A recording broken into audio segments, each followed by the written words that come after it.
dalam rangka melaksanakan sholat subuh berjamaah. Salawat dan salam pada Nabi Muhammad kepada baginda Allahumma shalli ala sayyidina Muhammad wa ala ali sayyidina Muhammad. Assalamualaikum warahmatullahi wabarakatuh.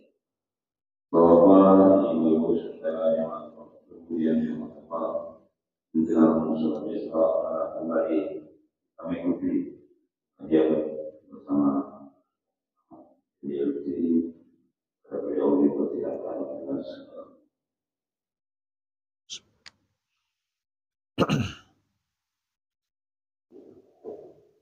Assalamualaikum warahmatullahi wabarakatuh.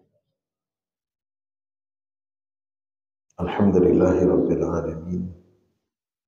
Wassalatu wassalamu ala asyrafil anbiya'i wal mursalin wa ala alihi wa sahbihi ajma'in.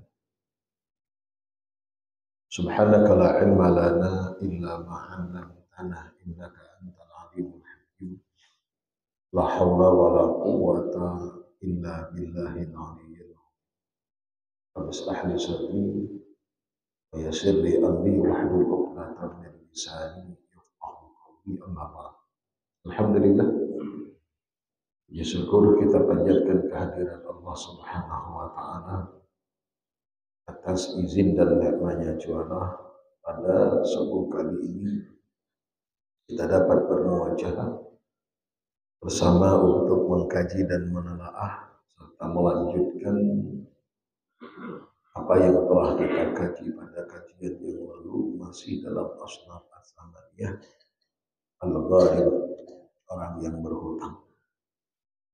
Bapak dan Ibu kaum muslimin dan muslimat rahimakumullah, pada kajian yang lalu sebagaimana yang disebutkan oleh ulama berkaitan dengan gharib nau'an, ada dua kategorinya: orang yang berhutang untuk kepentingan pribadinya, dan yang kedua orang yang berhutang untuk kemaslahatan umat atau orang banyak.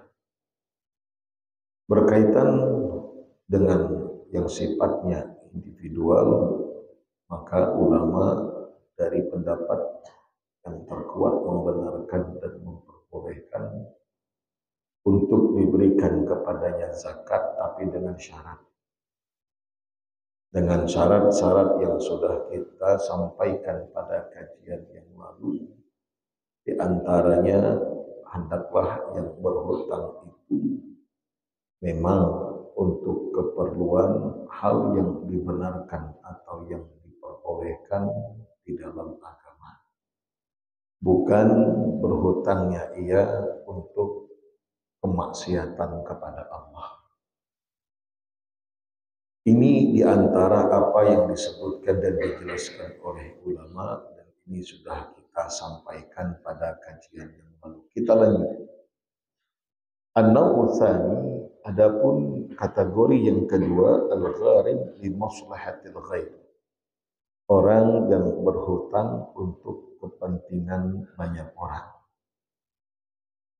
Wan-naw'u tsani minal gharimin fi'atun min ashabil muru'ah wal mukarramat wal imam al-'aliyah arafaha al-mujtama' al-arabi wal islami wa humul ladzina ya'zimuna li islahi dhatil bayyin wa dzalika bi ayyaqa dai jama'ah 'azimah. Oleh ulama menyebutkan dan menjelaskan kategori yang kedua adalah orang yang berutang yang memang tujuannya, keperluannya untuk orang banyak, kemaslahatan banyak orang. Namun ketika ia ingin melunasinya, ingin membayarnya, dia tidak ada kemampuan. Dalam hal ini kata ulama, bolehkah zakat ditasarrufkan kepada mereka? Maka atas apa yang dijelaskan oleh ulama di dalam ini kitab, tentu jawabannya boleh. Dengan alasan Wa idza kana naw'ul awwal qad istadanu li maslahati anfusihim wa u'inu 'alaiha fa haula qad istadanu li maslahatil mujtama' wa hum aula bil ma'unah. Kata ulama, kalau kategori yang pertama orang yang berhutang untuk kepentingan pribadinya yang ianya tiada kuasa untuk melunasi atau membayarnya dan itu diperbantukan dengan uang zakat, maka haula qad istadanu li maslahatil mujtama', mereka-mereka yang berhutang yang tujuannya tidak lain dan tidak bukan untuk kepentingan banyak umat, aula itu jauh lebih utama untuk diperbantukan ia dengan zakat. Itu alasannya. Jadi kalau ada orang berhutang untuk kepentingan pribadinya dibenarkan dan diperbolehkan, diperbantukan dengan memberikan zakat, maka tentu kepada orang yang berhutang, yang tujuan ia berhutang itu, yang ianya berhutang itu untuk kepentingan banyak umat, bukan untuk pribadinya tapi untuk banyak orang. Min babil aula, kalau dalam bahasa kitab fikih itu, min babil aula jauh lebih utama untuk dibantu. Jauh lebih utama untuk kita berikan bantuan kepada mereka. Maka masuk dalam kategori asnaf yang 8 itu tadi.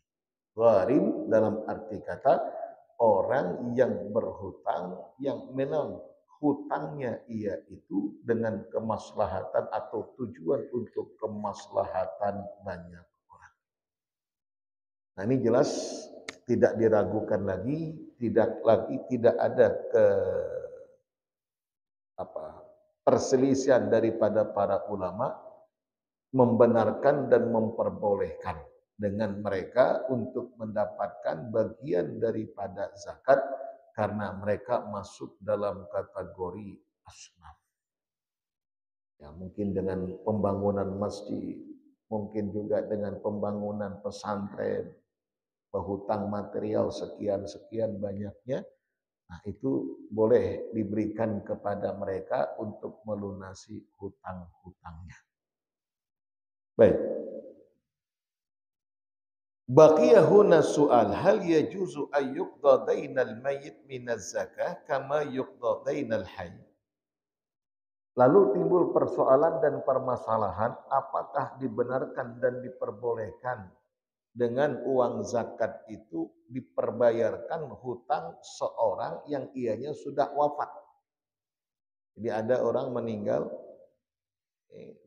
dunia tapi meninggalkan hutang yang belum terselesaikan. Sementara dalam hadis Rasul sallallahu alaihi wasallam bersabda, "Nafsul mu'min mu'allaqum bainas sama'i wal ard ma lam yu'addi dainah." Jiwa seorang mukmin itu terkatung-katung antara langit dengan bumi selama hutangnya belum terselesaikan. Maka hutang ini sesegera mungkin. Satu di antara 3 hal yang diperintahkan oleh Rasul untuk disegerakan adalah daf'ud duyun, bayar hutang. Itu ancapi kata Rasulullah. Jangan ditunda-tunda.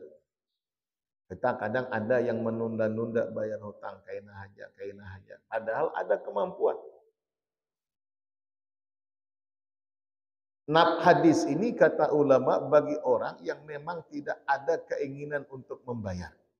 Dia punya hutang, ada kemampuan, tapi ditunda-tunda di dalam pelaksanaan. Beda dengan orang yang mungkin punya hutang, kepengen untuk membayar, cuman tiada kuasa untuk melakukannya. Memang tak punya harta. Nah, ini di akhir ayat dalam surah Al-Baqarah, juz yang ketiga itu Allah nyatakan, wa antasaddaqu khairul lakum in kuntum ta'lamun. Maka andai yang menghutangi itu melihat orang yang berhutang ini setelah ditangguhkan waktu belum juga bisa bayar, karena memang ketidakmampuan ia untuk membayarnya, andai kita sedekahkan itu jauh lebih baik. Tapi kadang berlaku bagi orang yang memang sengaja untuk tidak mau membayar. Bahkan dalam hadis yang lain kita pernah temukan dengan kesengajaan tidak mau membayar hutang untuk disegerakan, itu kata ulama berdasarkan daripada hadis menjadi penyebab terhalangnya rezeki kita. Jadi kalau selama ini kok kenapa rezeki kita susah, kenapa usaha kita susah, mungkin bayar hutangnya tuh ngalih benar. Apalagi kita berdagang mungkin dikasih barang untuk kita putarkan, ada duit tapi tidak bayar-bayar, kaina. Nah, mestinya kalaupun umpama belum jatuh tempo, andai ada duitnya, ada kemampuannya, bayarkan langsung. Itu akan memudahkan usaha kita, akan melancarkan. Usahanya akan lancar. Karena kita melancarkan rezeki orang lain. Rezeki kita pun akan Allah lancarkan. Kan ada syarat yang disebutkan dalam hadis, wallahu fi aunil abdi madamal abdu fi auni akhi. Allah akan membantu seorang hamba selama hamba itu membantu saudaranya. Kan pedagang itu konsepnya ta'awun. Yang ngasih barang membantu kita, kita membantu dia untuk melakukan barangnya. Kalau dengan kita memudahkan saudara kita, Allah akan mudahkan urusan kita. Nah, satu di antara yang menjadi penyebab seretnya atau sulitnya atau kandasnya rezeki itu, kata ulama, tidak lain dan tidak bukan tidak maunya ia membayar hutang. Maka satu di antara tiga yang dianjurkan bahkan diperintahkan untuk disegerakan adalah bayar hutang. Meninggal masih punya hutang. Kayak apa? Boleh kada dibayarkan dengan uang zakat. Dalam hal ini ulama berbeda pendapat, memang ada dua pendapat yang disebutkan oleh beliau di dalam ini kitab. Tapi dari dua pendapat beliau kuatkan. Beliau ambil satu pendapat untuk dikuatkan. Kita lihat. Yang pertama, ahaduhuma la yajuz qala wa huwa qaulul Saimiri wa madhabul nakhab Abi Hanifah wa Ahmad.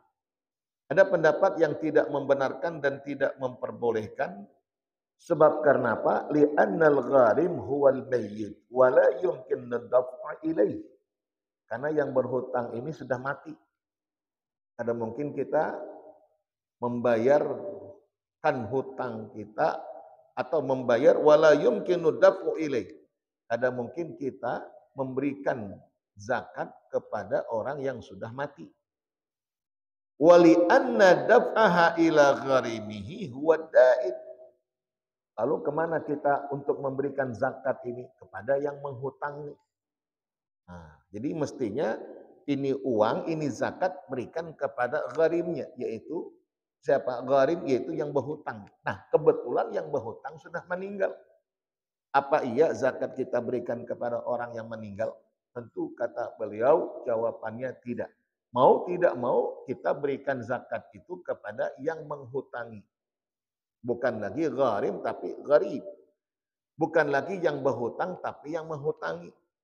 Maka yang masuk dalam kategori asnaf itu tadi adalah yang berhutang, bukan yang menghutangi. Ini zakat 100.000 umpamanya. Kita berikan kepada asnaf. Siapa asnafnya? Yang berhutang. Kebetulan yang berhutang mati sudah. Orang mati hukumnya putus. Hukum 5 hukum itu tidak lagi diperlakukan. Tapi kaitan dengan adami masih belum terselesaikan. Nah, oleh karenanya andai sekiranya zakat ini diberikan kepada si mayit, tidak mungkin dia terima. Karena mati sudah. Kita pun kadang mungkin menagih hutang lawan orang mati. Ayo ya bayar hutangmu. Lalu yang mati berucap, ayuha kaina, bukah kita. Mau kada mau kita memberikan uang zakat ini kepada yang menghutangi. Nah, sementara yang menghutangi ini tidak masuk dalam kategori asnaf. Itu alasan daripada pendapat pertama yang menghukumkan kada boleh. Dari uang zakat nih, yang membayarkan hutang orang yang sudah mati. Itu alasan yang pertama. Alasan orang atau alasan pendapat yang pertama. Adapun pendapat yang kedua, wasani yajuz li umumil ayat wa li annahu yasihu tabarru bi qada'i dainihi kal hayy wa bihi qala Abu Tur. Pendapat yang kedua membolehkan. Artinya uang zakat itu diberikan kepada yang menghutangi untuk membayar hutang orang yang sudah meninggal. Itu dibenarkan dan diperbolehkan kata ulama. Kenapa dan apa alasannya? Li umumil ayat, karena keumuman ayat ini. Keumuman ayat artinya hutang zakat itu boleh diberikan untuk membayar hutang. Nah, untuk dibayarkan kepada orang yang berhutang atau kepada yang berhutang. Kepada untuk yang berhutang. Li umumil ayat, karena keumuman ayat walau tidak langsung diberikan kepada yang berhutang, walau tidak diberikan kepada yang berhutang, tapi langsung kepada yang menghutangi. Tujuannya untuk membayarkan hutang. Kan umumul ayat. Kan keumuman ayat boleh zakat itu diberikan untuk membayarkan hutang. Maka walaupun tidak langsung diberikan kepada yang berhutang, tapi kepada yang menghutangi langsung diberikan untuk membayarkan hutang yang sudah meninggal. Maka tujuannya terpenuhkan, terlaksanakan. Maka dibenarkan dan diperbolehkan menurut daripada pendapat yang kedua. Li umumil ayat wa hiya tashmal kull gharib hayyan kana au maita. Baik yang berhutang itu hidup atau yang berhutang itu sudah mati. Umumul ayat, keumuman ayat. Karena ayat tidak menghukumkan boleh diberikan zakat kepada yang berhutang kalau hidup. Tidak ada ayat menyebutkan itu.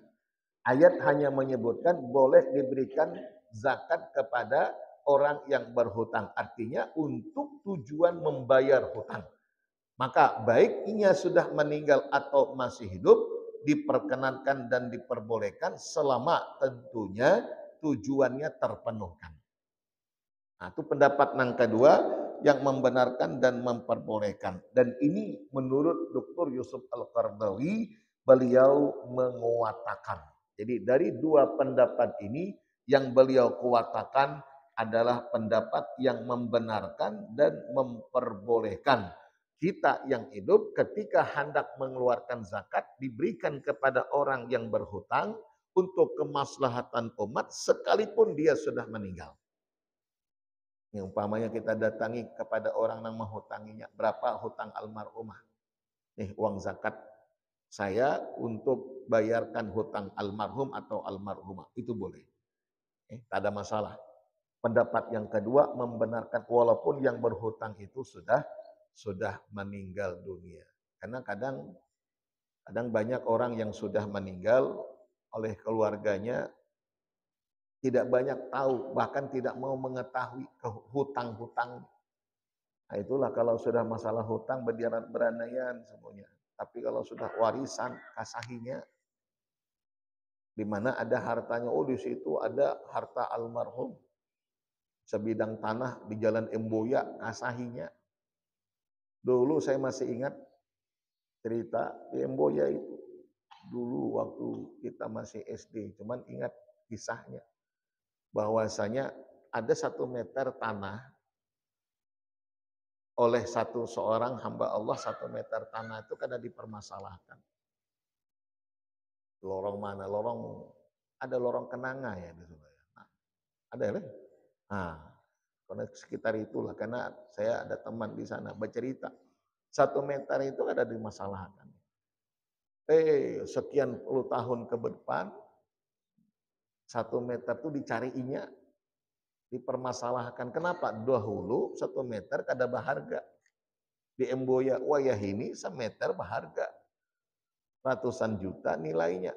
Itu yang dicari ibu tuh. Dipersoalkan, dipermasalahkan, diperdebatkan, dibawa ke pengadilan.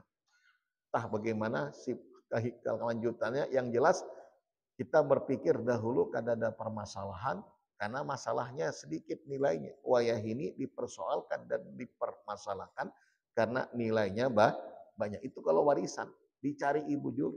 Tapi kalau hutang juga. Baranayam ayuha. Padahal hutang itu tidak berhenti di situ saja. Kasihan yang berhutang kalau ahli warisnya tidak bisa menyelesaikan. Selesaikan sesegera mungkin. Bahkan dalam riwayat ada orang nambah hutang tapi belum selesai dalam melunasi hutangnya. Ujar Rasul, aku kadang menyembayangkan. Bukan kada disembayangkan, tetap disembayangkan. Kewajiban fardu kifayahnya tetap dilaksanakan, hanya saja Rasul tidak melakukan. Jadi jangan salah paham. Sama dengan orang yang mati dalam keadaan bermaksiat kepada Allah. Ada orang mati dalam keadaan bermaksiat, entah itu zina kah dia, entah itu minuman keras kah dia, entah itu apa, mati. Lalu apa yang harus kita lakukan selaku seorang muslim? Kewajiban tetap 4. Mandikan dia, kapankan dia, salatkan dia, kuburkan. Karena dia memang orang muslim. Tapi dia bermaksiat, ya dia fasik. Tunaikan. Dan ini pernah terjadi di masa Rasul Shallallahu Alaihi Wasallam ketika ada orang meninggal dalam keadaan bermaksiat kepada Allah. Rasul kadang menyembayangkan. Tapi bukan berarti tidak dilaksanakan kewajiban fardu kifayah. Rasul cuma tidak menyembayangkan. Yang menyembayangkan para sahabat. Jadi orang-orang lain yang menyembayangkan. Maka begitu juga dengan orang yang mabuk mati. Jangan pulang, timbai aja ke laut. Kada mau kayak itu. Itu ada nang fatwa nyeleneh itu. Entah nyeleneh kan memang kada paham kah, ada ustaz.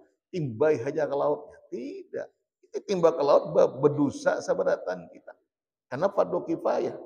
Apa yang harus kita lakukan? Tetap tunaikan kewajiban kita, laksanakan. Adapun kita, aku jangan minta maaf, kada 4 menyembayangkan, tak ada masalah.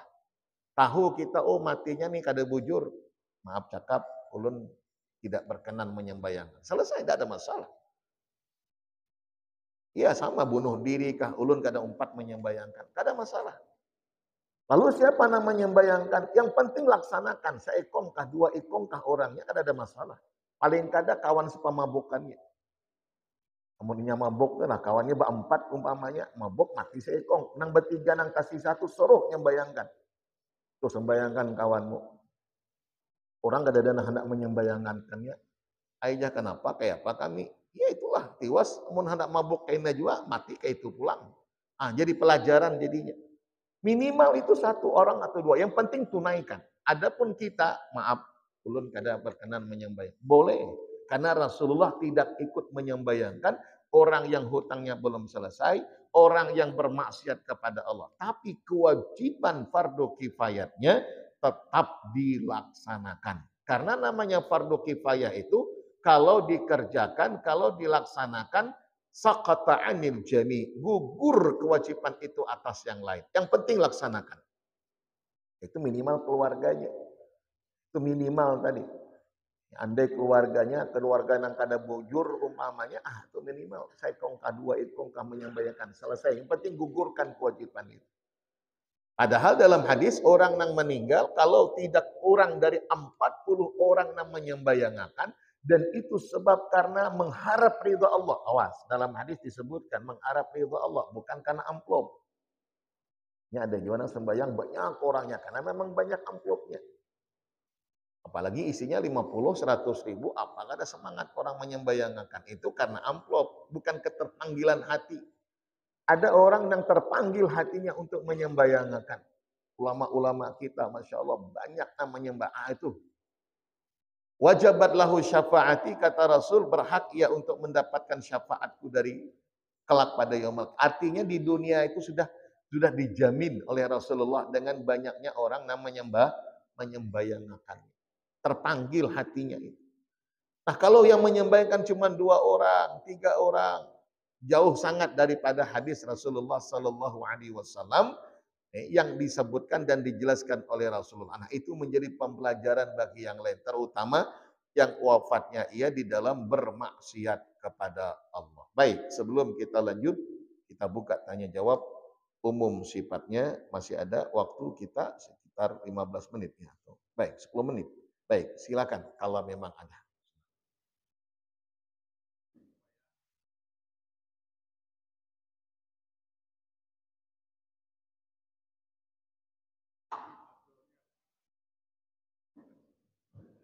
Baik. Ada orang yang ketika meninggal lalu disolatkan di rumah, lalu kemudian dibawa ke masjid dan seterusnya. Berkaitan dibawanya mayit ke dalam masjid, ulama membenarkan. Ulama membenarkan selama memang aman daripada najis ataupun kotoran.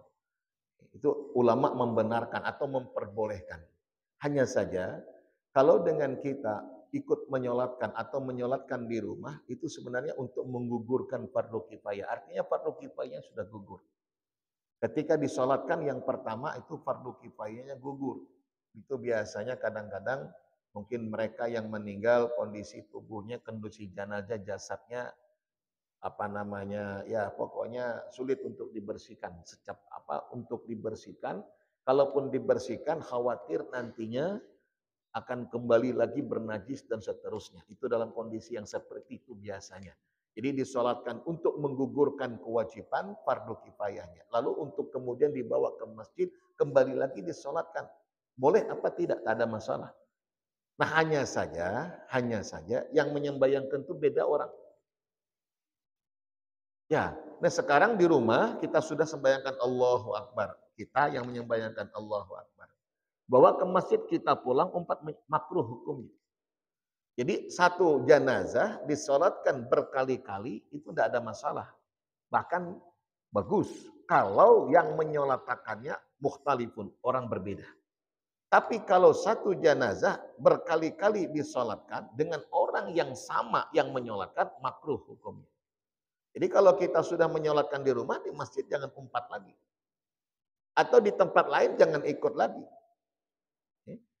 Model kemarin guru kita ketika meninggal ada di majelis disolatakan, dibawa ke masjid disolatakan, dibawa lagi ke pesantren disolatakan. Tapi yang menyolatkan berbeda orang. Boleh apa tidak? Boleh, tak ada masalah. Tapi kalau itu hanya namanya membayangkan, itu makruh hukum. Jadi kalau di rumah hendak menyembayangkan, sholat silakan untuk menggugurkan kewajiban fardu kifayah. Tapi nanti ketika di tempat lain atau di masjid, jangan pulang kita umpat menyembayang, makruh perbuatan yang kita lakukan. Makruh itu memang tidak berdosa, tapi tidak mendapatkan pahala. Artinya kalau sekiranya afdolnya itu tidak kita sholatkan lagi, tidak ikut untuk menyolatkannya, walaupun ini jenazah disolatkan berulang-ulang dan berkali-kali. Bisa jadi karena dibiqil makan, tempatnya sempit, tidak menampung banyak orang. Akhirnya berganti-gantian. Kan berulang-ulang itu disolatkan, tak ada masalah. Yang penting yang menyembayangkan orangnya bersilih ganti. Wallahu ta'ala. Baik. Yang lain? Silakan.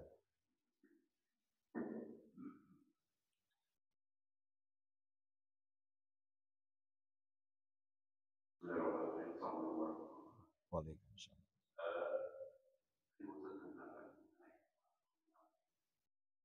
Adakah batasan jumlah yang harus dilakukan?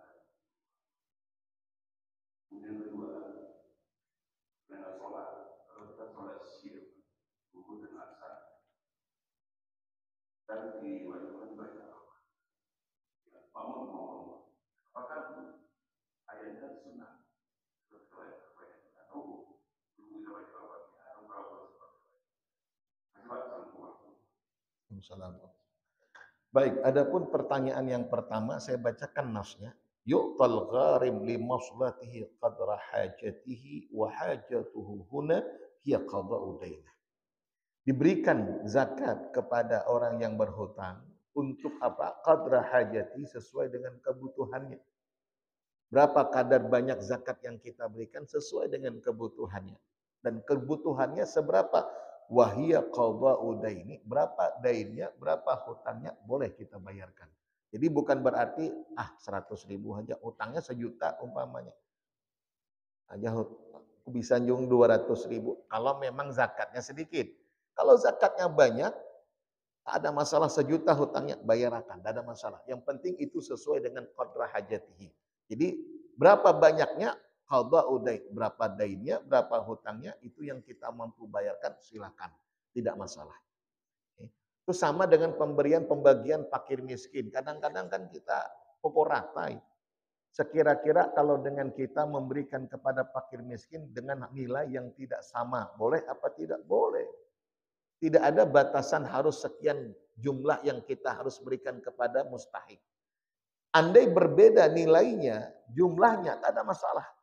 Umpamanya fakir si A 100.000, si B 500.000, si C 1 juta, tidak ada masalah. Itu kalau kita berikan langsung, tapi amun panitia yang memberi, maka memang fakir miskin berdatangan, beda jumlahnya, protes. Aja kenapa kami 100-annya, ini 500-nya.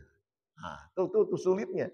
Makanya kalau kita memberikan kepada yang muzak, kepada mustahik langsung, kita bisa nilai, ini orang cuman berdua, laki bini miskin, 100.000, mungkin 200, tak ada masalah. Ini memang dua laki miskin pulang, anaknya 12. Ya kadang-kadang banyak, ya Pak Kepala Staf aja ada berlaku untuk kami banyak anak, banyak rezekinya.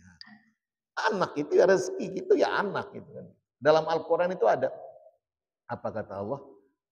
Wala taqtulu auladakum min imlaq. Kalau tidak khilaf ay khasyata imlaq. Jangan kamu bunuh anakmu karena takut miskin atau karena miskin. Nahnu narzuqukum wa iyyahum.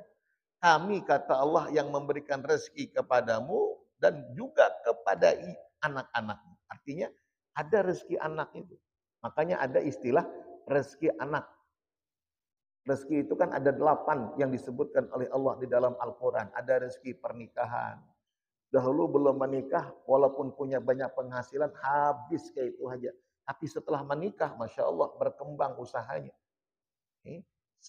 Berkembang usahanya. Ada tuh yang melapor, Ustadz. Nih saya nih kok rezeki susah, kawin. Kawin.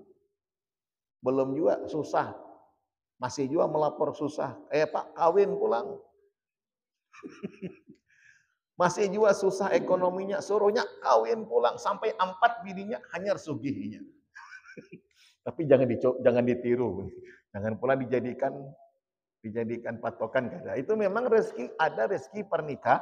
Iyakunu fuqara yughnihumullah. Iyakunu fuqara yughnihumullah. Tankihul ayama minkum, nikahilah. Nah, jadi berarti rezeki itu sebab karena menikah. Baik, intinya boleh kita berikan kadar seberapa yang dibutuhkan. Tidak mutlak harus sama sesuai dengan kebutuhannya. Tidak ada batasannya. Yang kedua, berkaitan dengan sholat zuhur, dengan sholat asar yang kita baca sir. Sir berarti rahasia. Tidak dengan nyaring. Pada rakaat pertama dan yang kedua, itu sunat dengan kita membaca surah. Surah itu sunat selain Al-Fatihah. Al-Fatihah itu wajib. Rukun qauli. Dengan dasar hadis Rasul sallallahu alaihi wasallam bersabda, la salata liman la fatihatalah, tidak sah salat kalau tidak baca Fatihah. Dan ini kata ulama, baik bagi si imam, baik bagi si makmum, baik bagi seorang munfarid, artinya salat sendirian. Baik itu dikala salat jahar, jahar artinya maghrib, isya dengan subuh, atau dengan salat sir, zuhur dengan asar. Baik dia imam maupun makmum tetap wajib membaca Al-Fatihah. Nah, sementara bagaimana surat sesudah Al-Fatihah, apa hukumnya? Itu sunnah. Sunnatnya pun sunat hayat, bukan sunat ab'ad. Artinya andai tidak kita baca sekalipun, tidak masalah, salat kita tetap sah dan tidak dianjurkan sujud sahwi. Hanya saja disunatakan rakaat yang pertama dan kedua. 2 rakaat pertama itu disunatakan dengan membaca surah sesudah Al-Fatihah. Adapun rakaat yang ketiga atau kalaupun dengan sampai rakaat yang keempat itu tidak disunatkan kecuali yang wajib hanya Fatihah. Jadi andai kita tidak membaca surat sesudah Fatihah, tak ada masalah. Tapi kalau sekiranya di rakaat 2 rakaat yang pertama kita tidak membaca surat, atau juga tidak masalah, cuman meninggalkan perkara sunnah. Makmum bagaimana? Makmum kita lihat.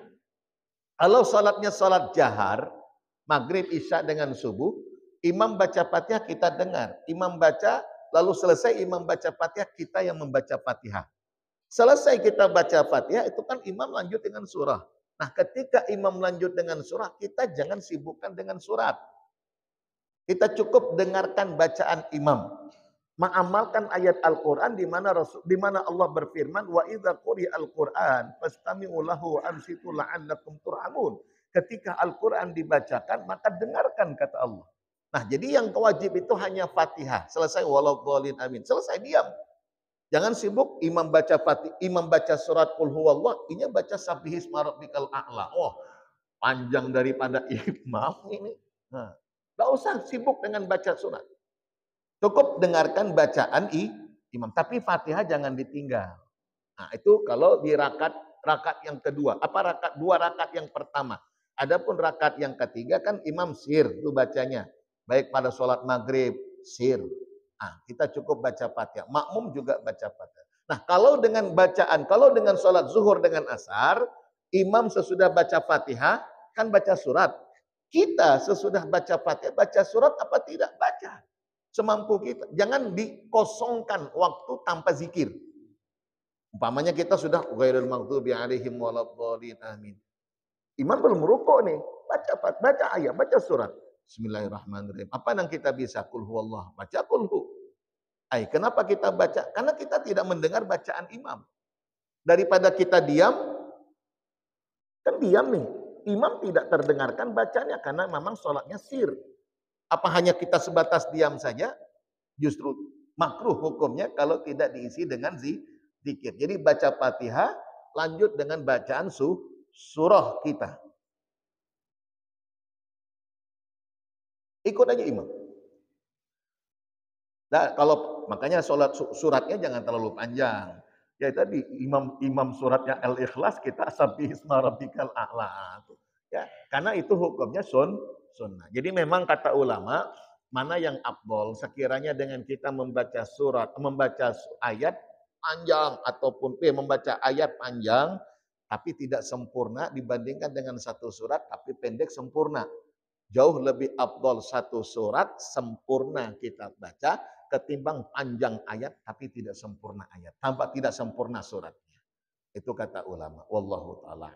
Baik, saya rasa cukup. Mudah-mudahan ada manfaat. Al-Fatihah. A'udzubillahi minasyaitonir rajim. Bismillahirrahmanirrahim. Alhamdulillahirabbil alamin arrahmanir rahim maliki yaumiddin. Iyyaka na'budu wa iyyaka nasta'in ihdinas siratal mustaqim. Siratal ladzina an'amta 'alaihim ghairil maghdubi 'alaihim waladdallin. Amin amin ya rabbal alamin. Bismillahirrahmanirrahim. Alhamdulillahirabbil alamin. Salatu wassalamu ala asrafil anbiya'i wal mursalin wa ala alihi washabihi ajma'in. Allahumma ighfir lana ma akhtana wa ma ta'ammadna wa ma asrarna wa ma a'lanna wa ma anta 'alamu bihi minna. Antal muqaddim wa antal muakhir. La ilaha illa anta subhanaka Allahumma wa bihamdik. Nashhadu an la ilaha illa anta nastaghfiruka wa natubu ilaik.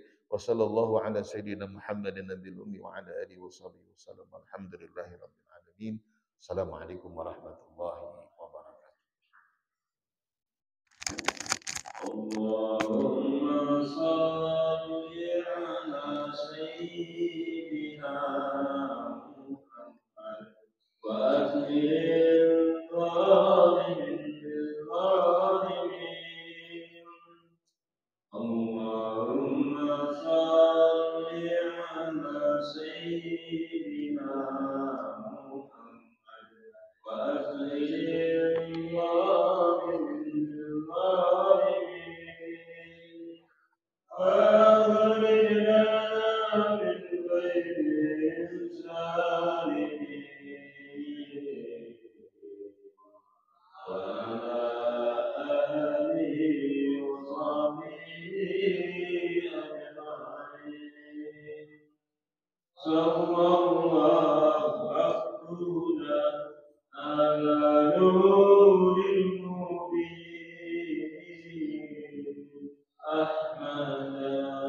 Mustafa Syahidil Qur'an